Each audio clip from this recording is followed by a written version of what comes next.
First of all, it is my true honor to be a moderator of this session on the U.S. trade policy and restructuring of the global supply chain. And we have truly distinguished speakers in our session, probably the best people in the world who can discuss this matter. So let me briefly introduce the speakers in the order of their opening remarks of this session. So first, Ms. Wendy Cutler, Vice President of the Asia Society Policy Institute. Prior to having this position, she has been a diplomat and a negotiator in the office of USTR for more than 30 years. And she, in fact, also involved in negotiating the U.S.-Korea Free Trade Agreement. Second, Professor Penny Goldberg of Yale University. She is a world-renowned scholar in the field of international trade and development. She has also served as the chief economist of the World Bank. More recently, she has started to conduct serious research on how the change in the U.S. policy affect the world trade, such as the U.S.-China trade war started in 2018. Third speaker is Dr. William Lee, chief economist and executive director of Milken Institute. Before joining the Milken Institute, Dr. Lee was a managing director and head of North America economics for Citigroup. And before that, the deputy division chief of IMF. So he has a great expertise in international finance and commercial activities, both from the public policy point of view as well as business. So let's start our session with Wendy's opening remark on U.S. trade policy. Well, thank you very much. It's really my honor to be here this morning. There's so much we can talk about. And when I think about how we got to where we were on trade, and I look back on my career, I feel that the 30 years or so I was at the office of the U.S. Trade Representative, I really worked on opening markets, but also promoting fair trade. And so over time, the opening markets part got harder and harder as the American public became more and more skeptical with trade. And so as a result, at USTR, we tried very hard to make our trade agreements more fair and more beneficial to the average U.S. American and the U.S. worker. Clearly, we did not go far enough. And I think the discontent with these trade agreements and a feeling that the United States was getting the short end of the stick really laid the groundwork for the emergence of Donald Trump during Trump 1.0. Trump, for many, many years, was very focused on trade. And frankly, as a real estate developer in New York, he was very focused on Japan, frankly, in the 80s. And over time, that kind of shifted to China. But in any event, during the campaign, as a result of his position, both Hillary Clinton and Bernie Sanders also came in very strongly against trade. And during Trump 1.0, as mentioned, he made a lot of, he was able to really influence U.S. trade policy. But he focused more on China, frankly, and he also imposed tariffs on steel and aluminum, and also, however, negotiated the U.S.-Mexico-Canada agreement, our largest free trade agreement. This time around, I think there are some real differences between Trump 2.0 and 1.0. Number one, he's just hit the ground running, right? The first term, he kind of took his time, and a lot of his advisors were arguing about, the best policy going forward.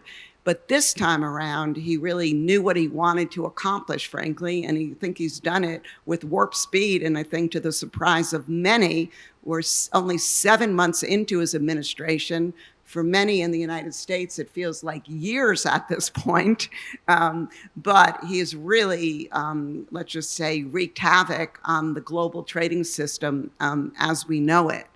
And this time around, he really hasn't focus exclusively on China. In fact, all of our trading partners, including our allies and partners, have experienced high tariffs, and many have negotiated trade agreements.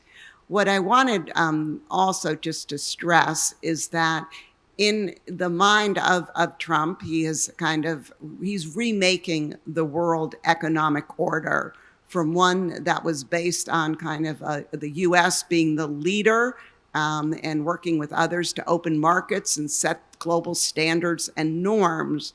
And we're moving away from that. The United States has made it clear we don't want to be the leader anymore.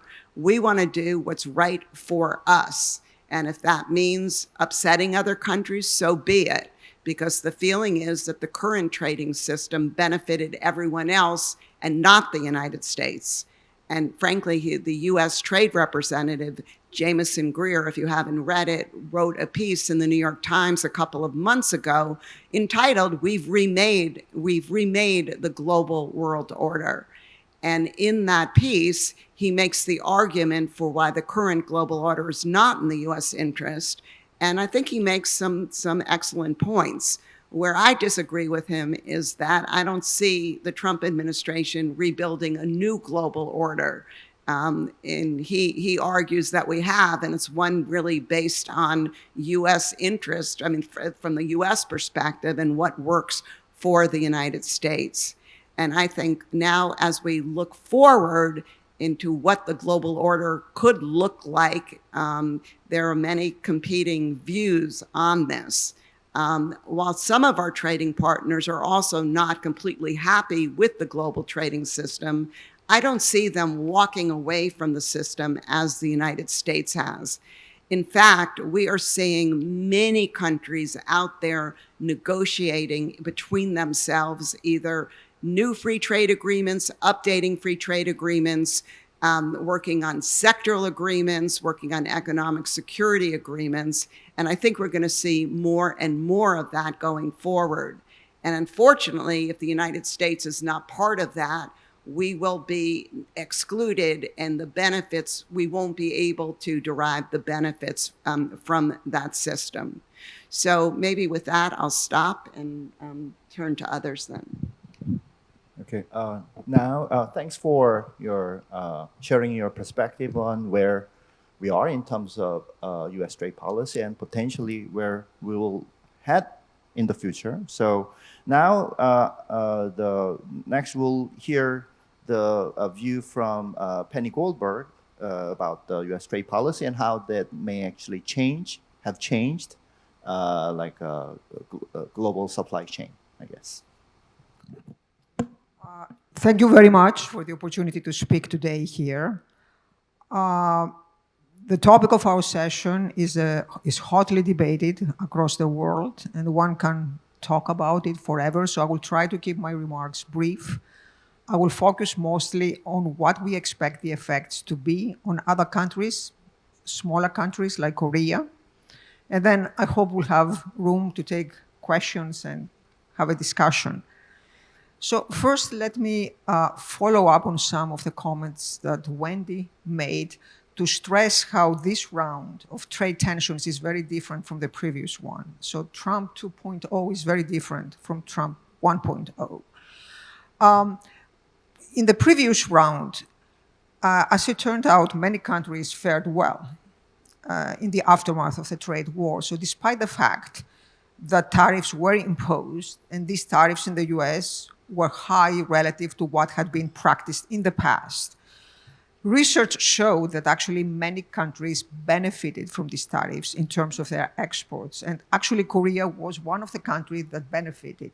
And I should stress in terms of export performance. This is one metric. This is not a statement about general well-being, economic well-being, or welfare. Why did they fare well? Because global supply chains adjusted very quickly.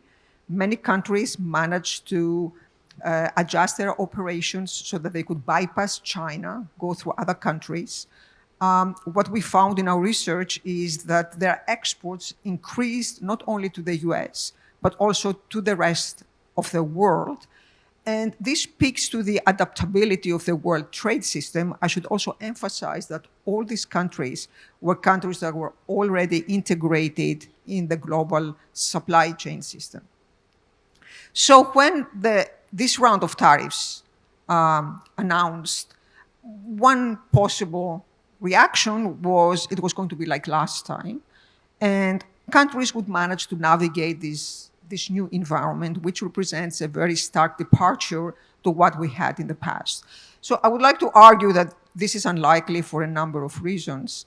And Wendy already pointed out some important differences. I would like to stress some of them once more and add some other ones.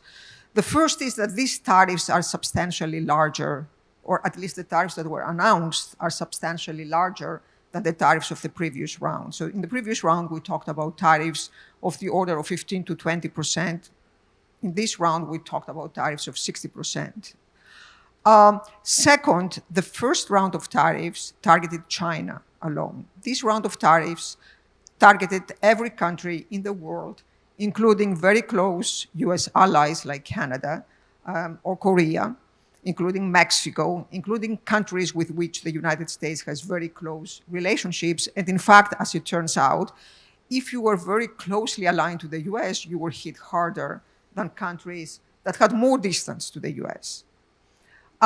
Third, if you study the US trade policy, the current US trade policy, it's very hard to figure out what the objectives are. The current administration has never articulated a clear vision of what they are trying to achieve. And one may agree or disagree with the goals, but one needs to know first what these goals are. And so, for instance, some of the goals that have been suggested are reshoring manufacturing to the US, so bringing industry back to the US. Another one is raising revenue at a time when the trade deficit and also the budget deficit in the US are very high. Try to increase revenue from tariffs. A third one is eliminating the trade deficit.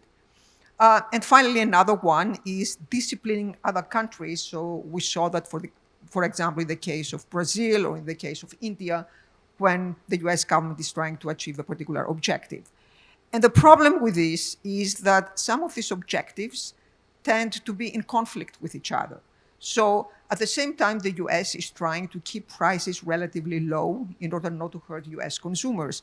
And if you think about it, it's impossible to achieve reshoring of manufacturing, to bring manufacturing back to the US if the prices don't rise. The reason US consumers would switch from foreign goods to US goods are because presumably the foreign goods are more expensive, and they would be more expensive because of the tariffs. So you cannot achieve all at once. And it's this inconsistency that makes it very hard to figure out how to respond to these tariffs, what the objective is, and what the best adjustment strategy is.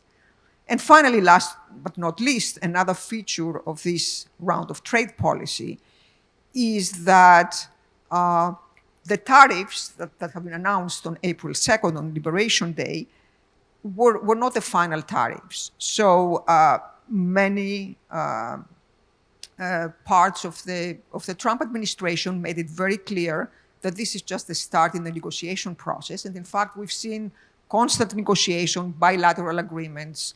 And as a result, these tariffs often were not implemented, or the actual tariffs that now countries have agreed on are substantially lower.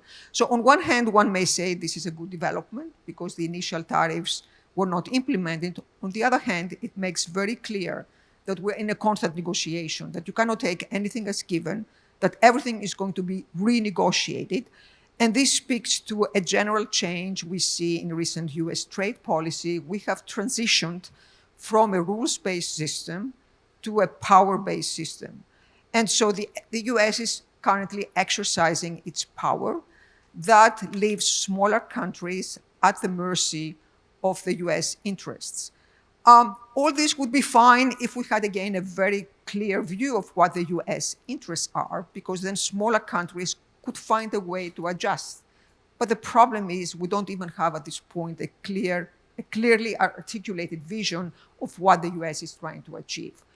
So My point here is that all this makes it very clear for countries to figure out what the best response is, what the best adjustment is, both at the country level and also at the private sector level, at the industry level.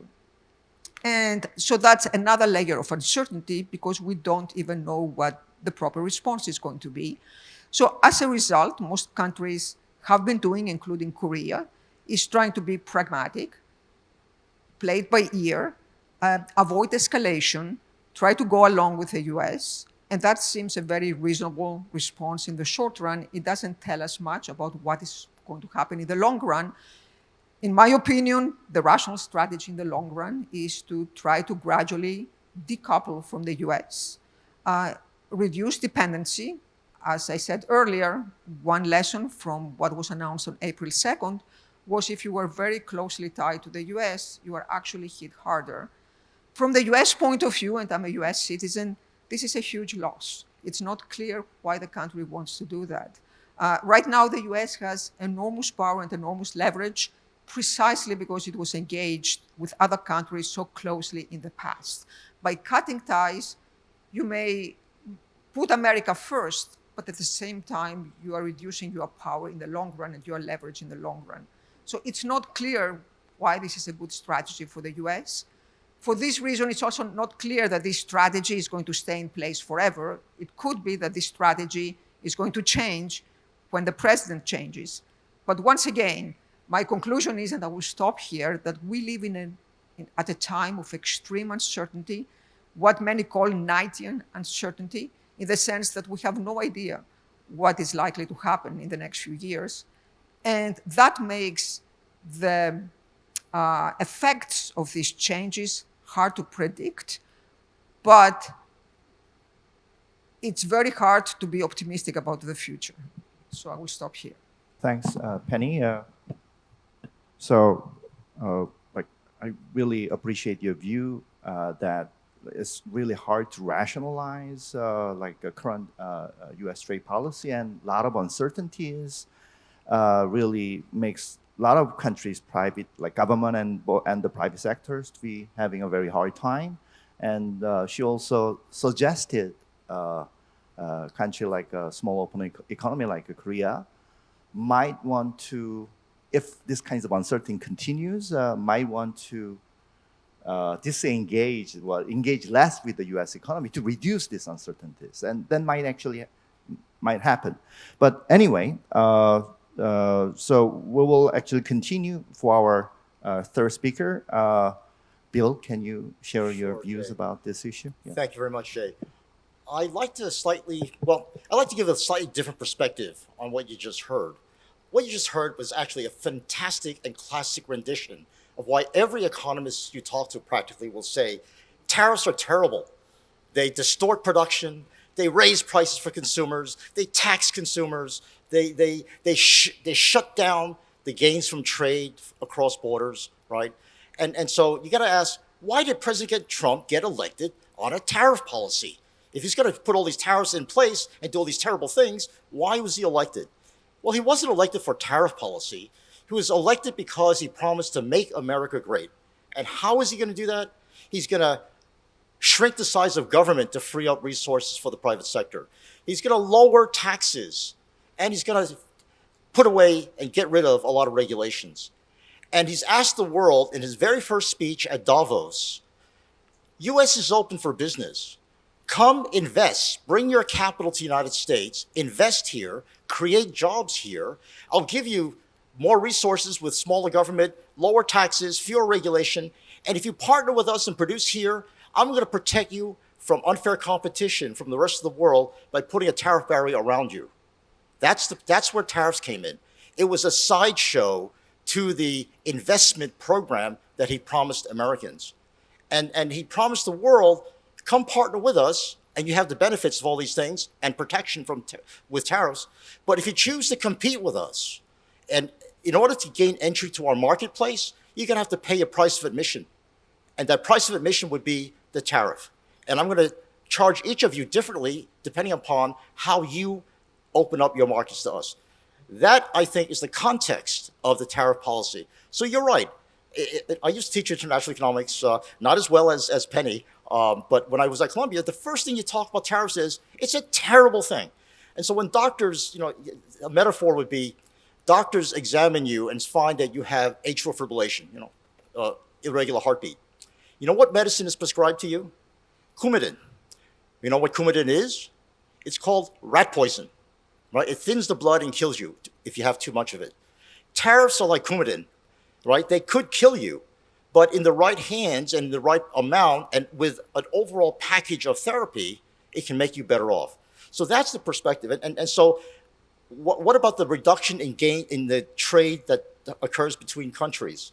Well, one of the theorems of international trade that the Nobel laureate Bob Mundell wrote about in 1957 was, when you shut down trade, you can get some of the gains from trade back by allowing factors of production, capital, technology, and labor to go across borders. So some of the offset to the loss of welfare is by factor mobility. And so that's exactly what President Trump said. Come invest in the U.S. Come invest in the U.S., bring your capital here, bring your technology here, partner with us, employ our labor, and you will benefit from the kind of gains from trade you would have if you produced at home. All right, so that was the deal that he offered every country. Now, Wendy's very right to say that this time things were different because he came in so fast, and to some of our closest trading partners, he said, 40% tariff, 50% tariff. Well, again, they were intention behind the tariffs on Mexico and Canada. He said, there's so much poison coming across our borders. You got to help shut us down. And if you don't help us shut it down, I'm going to charge you. So that was the purpose of those specific tariffs, was to shut off the fentanyl trade, right? It was meant for a non-economic purpose. And if you're going to criticize President Trump, where I would criticize him would be, he loves tariffs so much. He uses this one instrument to do everything. And another theorem in economics is, if you have a lot of targets, like you have three targets you want to hit, you need three separate instruments to hit it. You can't use one instrument to hit three targets. He's trying to hit 1,000 targets, and he's using this tariff instrument to try to do anything. So that causes a tremendous amount of uncertainty, that causes a tremendous amount of frustration because you can't hit all those targets with the one tool. But he's not using just one tool, remember. Smaller government, lower taxes, fewer regulation. Those were the big tools that he put in place. Tariffs were just one of the other instruments that he was using. But it's gotten a lot of press. And I think it's caused people to be very anxious that this one tool is being focused on as opposed to investment that's going on in the United States. And if you look at the GDP numbers in the United States, GDP in investment has been rising by double digits in the first quarter. When these policies were being talked about and just about put in place. So investment really is going up. Now here in Korea, you got to ask yourself, why is the United States, a capital-rich country, sucking up all the capital in the world? Shouldn't it go to countries where there's less capital? Like the poor countries in Africa, right? The poor countries in South America, the middle-class countries.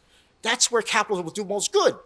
Well, another Nobel laureate, Robert Lucas, looked at the data about capital flows around the world. You know what he found? On net, capital flowed from capital poor countries into capital rich countries. And why is that, right? It's a paradox. It's called the Lucas paradox. Well, the reason for that was because capital goes to where the rates of return are the highest. Now you think that, well, if you have very little capital, a little bit of capital put in, wow, you're going to make a lot of money. But the other thing that influences rates of return is innovation. Where's the source of most innovation and the highest return to capital invested? United States, right? Artificial intelligence, Silicon Valley, all the high-tech industries, right? A lot of the innovations are there. So if you want to allocate capital to its most efficient use and benefit from the high returns that come from it so that you can benefit from that invested capital, the United States makes sense to invest capital. So I think these are some of the things that I think put perspective on a lot of the uncertainty that's been talked about and say, gee, why is he doing all this stuff? This, I believe, explains some of it. Now, I promised, Jay, that I would say some bad things, right? I already said a bad thing was he's using tariffs to do too many things. If you induce a lot of capital flow out of countries, that huge amount of flow out causes the disruption possibly in the country's financial system. It can dry up liquidity, for example, cause banks to have short on money in order to lend to local businesses. So a lot of the recommendations of regulatory authorities around the world has been put on capital controls, limit the amount of capital going out of countries. I think that's a really stupid thing to do because, again, you're asking yourself, are my fears of financial instability so great that I would deprive the country of the high rates of return? That's a case-by-case choice. There's no one answer fits all. But I think there is a danger of capital flooding out, capital flooding into countries. They might overwhelm the banking system and financial system of those countries. That is a terrible thing. But you fix it not by putting on capital controls, you fix it by making those institutions stronger. More capital requirements, right? Better governance, right? Better lending procedures. That's how you make a system safe. You don't make a system safe by, oh, no. You can't let the capital come in, you can't let the capital come out. So those are some, I think, intuitive answers to some of the points that were made here, which is say, what the hell is going on? I think this is what's going on. Well, this is great because we are having some competing views about what's going on. So let's actually talk about like maybe the comparing the view between maybe the penny and the bill. So Penny, can you say something about what Bill said about the Trump trade policy, maybe doing something really good, at least good for the U.S.? So first, let me point out that we agree on some points. For example, on the point that the Trump administration is using tariff to achieve every goal, and that was part of my comments that they're pursuing multiple goals just with tariffs, and that doesn't seem sensible. I also completely agree that investment goes to the countries where there is promise of a high rate of return and where there is innovation. But I think that's where our agreement stops. And the last stance raises the question, why then the Trump administration needs tariffs to bring capital to the US? The US is a very attractive destination, has been a very attractive destination for capital for many years, precisely because it's the land of innovation, precisely because investors could be absolutely sure that they will achieve high rates of returns and their investments were safe. We didn't need the tariffs in order to achieve that. On the other hand, investment loves certainty, especially investment that takes a very long time to complete, where it involves very high sunk costs, very high fixed costs. There is a lot of research that shows that. In the current environment, it's very questionable to me whether companies will want to invest in the US. Perhaps they want to do it in the short run, they want to agree to it, again, to appease, but this is a policy of appeasement. This is not an investment policy. And last but not least, Bill talked about factor mobility. So there are two factors of production. In the textbook analysis, there is capital and there is labor. Now, in the US, we've had full employment for the last few years. Employment, creating jobs in the US has never been the issue. Creating good jobs is a different story. And many companies that try to invest in the US are confronted with a reality that often in the US, you don't find the skills that they demand. The investment of TSMC in Arizona is a classic example of that, where they often have to bring engineers and other professionals from Taiwan because they couldn't find local talent in the US. So what the US really needed was all these, it needs its labor to be upgraded. And it's not clear that tariffs are going to do that, or that it's the right step towards this strategy.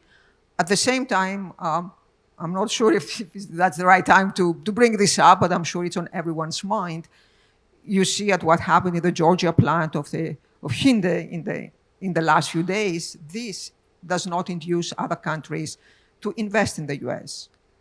And last but not least, even if you take the view, as Bill does, that for specific companies this can be good news. Let's say TSMC invests in the US.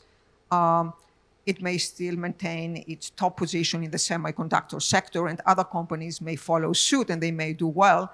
Well, it may be very good for TSMC. It's not clear this is good for Taiwan.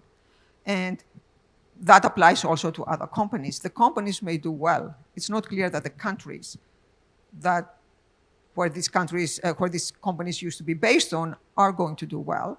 And again, you may take the view that from a US point of view, this is irrelevant because every country is trying to maximize the welfare of its own citizens. So from that point of view, it makes a lot of sense that President Trump is trying to make America great again and does not worry about what happens in Korea or Taiwan.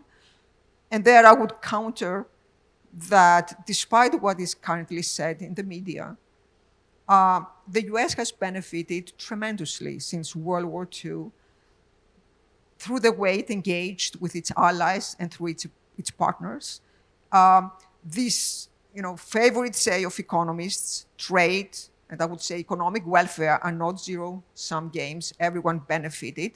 Applied in the past, it applied to many parts of the world, not everywhere, but certainly to Asia, I think, and certainly to the United States.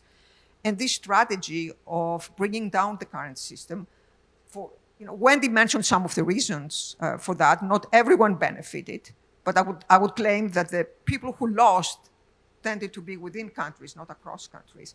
So not everyone benefited, but bringing down the whole system is not the right solution, not even from the point of view of the US. If I can just add one point too, is that these tariffs are hurting folks producing in the United States. And just take the auto sector, for example. Our auto companies now are complaining that by lowering the auto tariff for the EU, Japan, and Korea to 15%, that those countries have an advantage because they don't have to pay the steel and aluminum tariff where GM and Ford and other subsidiaries of foreign companies in the US have to pay those tariffs. So the price of inputs is getting much more expensive in the United States, and I think that is going to contribute to making it more difficult to attract investment. I agree with Penny. Adding on some of our immigration policies, we're seeing this play out where Trump has kind of conflicting priorities here. One is to attract foreign direct investment. The other is to enforce our immigration laws. And, the two of them, as we've seen this play out, are creating a lot of difficulties for foreign investors. I would also add that in these trade framework agreements, we are also pressing countries to set up what are called investment funds. And just last week, Japan and the US concluded a memorandum of understanding on a $550 billion investment fund. And when you look at what was agreed upon, although Japan and the US, there's a committee where they'll look at projects jointly to recommend, at the end of the day, it's really a US decision. If the US doesn't like the fact that Japan has rejected some kind of investment, then the US retains its right to reimpose the tariffs. And my understanding is that with Korea, we're going to be seeking, there has been agreement in principle on a $350 billion investment fund with the details to be worked on in the coming weeks. Okay, Bill, can you respond a little bit? Yeah. These are all very valid points. And in fact, I wouldn't disagree with any of them, except, again, the perspective, right? In the short-term perspective, you're absolutely right. It's very hard to get enough investment to pay off to compensate for some of the losses of putting in these sudden policies and inducing so much volatility in the financial markets. But what you got to ask yourself is, right, what time frame are you worried about? If you're worried about investments over the next 6 months, yeah, you're getting killed. Unless you have invested in NVIDIA or TSMC and the countries and companies that have benefited from these immediate deals. But if you have a longer term perspective and you have perspective on what is good for the global economy, what is good for the national economies, right?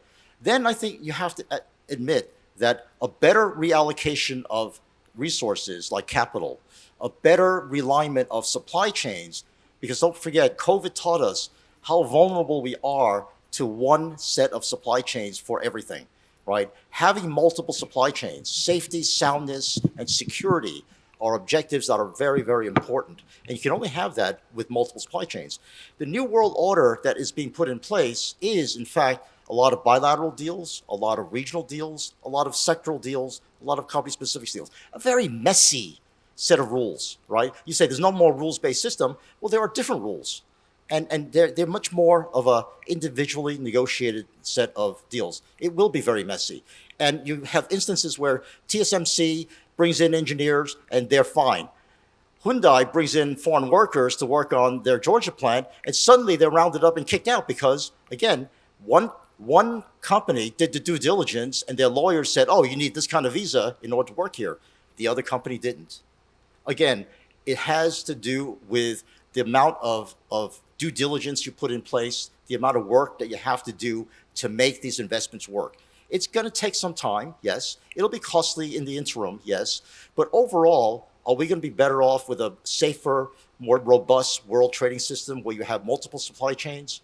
Are you going to be more secure in Korea knowing you've got a partner with the U.S. where you have low tariff rates and you have strategic alliances where the U.S. can make use of your shipbuilding, the U.S. can make use of the things that you are skilled at to replicate a lot of the things that TSMC can do because we want multiple supply chains. Again, these are aspirations, right? These are blah, blah, blah, blah, pie in the sky stuff. But that's what politicians are all about, right? They get elected on promises and they are kept in place if they put the policies that work. If after 3 years, all these policies start falling apart and nobody gains from trade, you can bet your bottom dollar that he'll be elected out of office or his party will be elected out of office and you get some other alternatives put in place. Think about the kind of world that will come back, the kind of world where you have supply chain vulnerabilities, the kind of world where you have a lot of uncertainty about whether or not you're going to be a friend of China or not. That's a different kind of uncertainty, a different kind of Knightian uncertainty. You know, another fancy way of saying Knightian uncertainty, but you know, it's what one of our defense secretaries said. It's the unknown unknowns. You don't know what the hell they are. You can't plan for them, right? All you can do is try to manage as best you can. And so right now, all I'm saying is we're managing the best we can. Okay. Well, thanks for your response. Well, as a Korean, as a moderator, like we all know that like stable global economic order really help Korean economy to grow, prosperous, and so on. Now, I think what's happening is scary from the Korean point of view. And I would like to kind of raise this question whether this mess or like this big uncertainty is going to be the new order, at least of the U.S., or maybe in the future with the involvement of the legal system in the U.S., for example, the Trump tariff is now being kind of challenged by the U.S. like appeals court and is going to be going through the Supreme Court. And also like more broadly, like U.S. has this political system. In fact, as far as I know, U.S. Congress has the authority over deciding the U.S. tariff policy. So maybe the political process of U.S. may actually readjust. It might be what's happening might be just go away, or it may not go away. And also another issue is how the world react to this new U.S. trade policies and so on. So I think I'd like to hear your views about this, and why don't we start with Wendy? Okay, so first Congress, okay? Now I'll just say I'm shocked that our Congress is so quiet now about U.S. trade policy. I worked at USTR for many, many years, and probably one of the most, let's just say, okay, I'll just be really frank, one of the most difficult parts of my job was briefing Congress, right? Because they had the authority over trade. They would bring us up to Capitol Hill and say, why aren't you doing this? Get us that. And until you do, don't come back, blah, blah, blah, blah. Now Congress is completely quiet as the president is using trade authorities in ways that I would argue that Congress probably never contemplated, particularly the use of the International Economic Emergency Powers Act, the IEPA. And he's using that authority in order to justify the reciprocal tariffs. The Supreme Court yesterday decided that it is going to listen to that case on an expedited basis. Briefs will be submitted shortly, and there will be, a hearing as early, I think, in November or October, November, and maybe a decision in the Supreme Court by early next year. But what I warn all of our trading partners is that don't wait for the Supreme Court to act against IEPA. And even if they come out against the president's use of this statute, that does not mean the tariffs are going to go away. The president has other tools, other authorities that have been delegated to the president by Congress. And he'll use those authorities in the event that IEPA is not viewed as constitutional. And those include a statute he's already using aggressively, Section 232, the national security statute that allows the president to restrict imports in the case of U.S. national security being threatened. He has Section 301 that allows him to go after unfair trading practices in third countries. There's Section 122 of the 1974 Trade Act, which allows him, for balance of payments purposes, to increase tariffs to 15% for, I think, 270 days.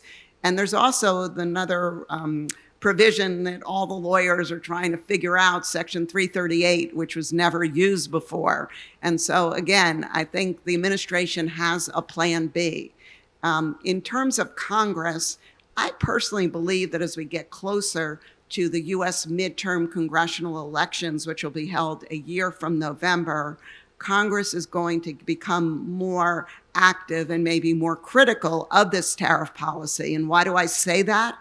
Because I think constituents now will be complaining as the tariffs are really taking a hold, whether it be prices going up, prices for the consumer, or prices for companies, or companies, small and medium-sized enterprises that have to go out of business because they can't afford to pay these tariffs or to even keep track of these tariffs. And so I do think that Congress will become more active. But again, I think we're in a really new world in the United States where clearly the executive branch is proceeding with a lot of passion and a lot of aggressiveness, and frankly not getting a lot of questions as it kind of moves forward.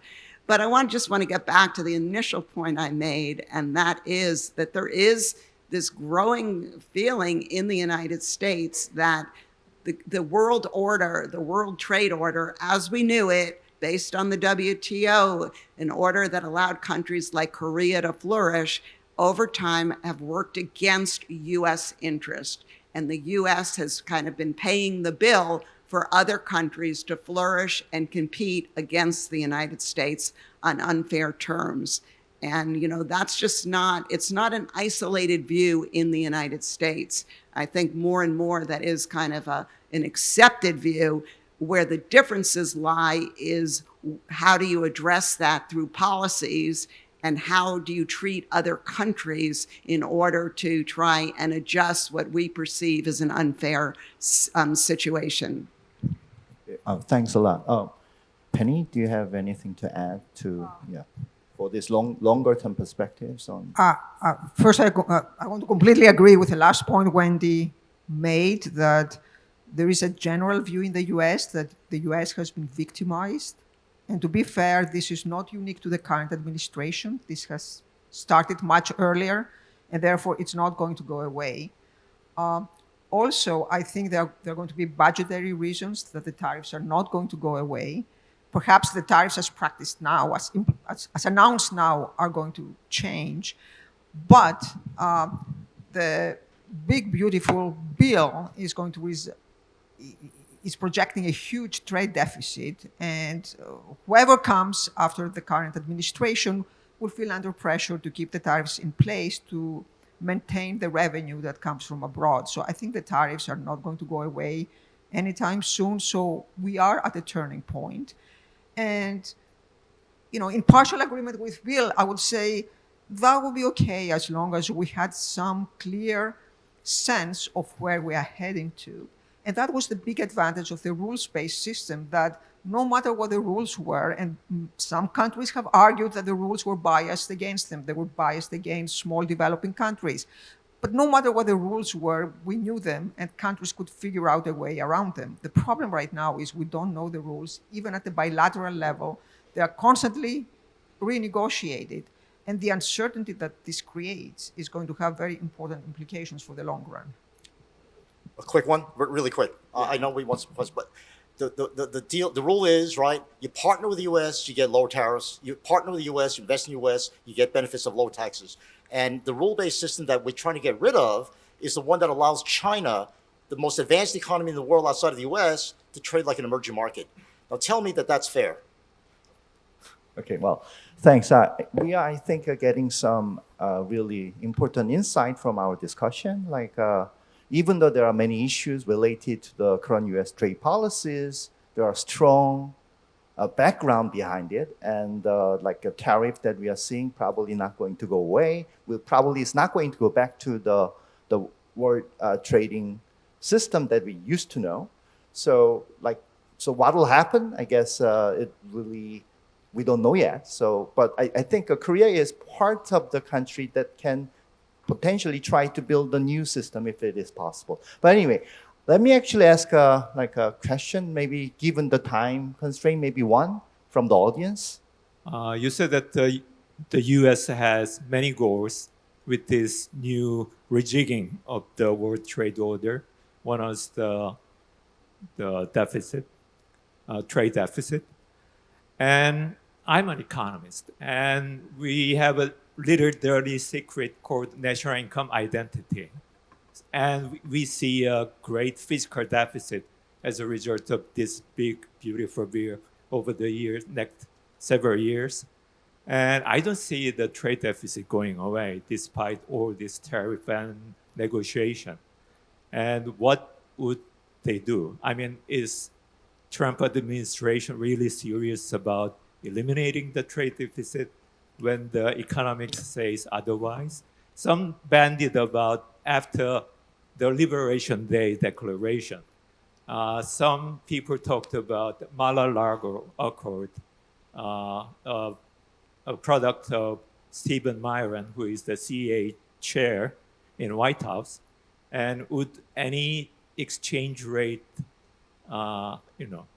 rejigging would happen if this round of tariff negotiation doesn't work? Can I give a one-sentence answer to that? Yeah. Which is, you're absolutely right. The only way to reduce the trade deficit and federal deficit is to get more savings, and that's what investment's all about. We can't raise domestic savings. We're going to get foreign savings. The tariff is a policy that switches where the deficits land, and we're trying to switch the deficit to our partners so that we import more from our partners. We try to put the burden of less of imports from those who choose to compete against us. So tariffs are switch expenditures with foreign savings to reduce the overall deficit. Okay, just one response, and I think we should probably wrap up. Yeah. I think that shows the absurdity of the current policy, because yes, in the U.S., investment is savings are too low to finance the investment. Domestic savings are too low. So what has been happening so far is the trade deficit closed this gap. So right now, we are trying to increase investment even more, but at the same time, close the trade deficit. These are contradictory. So this is the point I try to make. You can agree or disagree with goals, but when the goals contradict each other, then you have absolutely no idea where you are. And that's perhaps the worst part of the current environment. Okay, so it looks like we really want to have more time to talk about this, but like the time is up. So I hope that you kind of learned something from our conversation. And thanks for being here, and thanks for all the discussion. Thanks.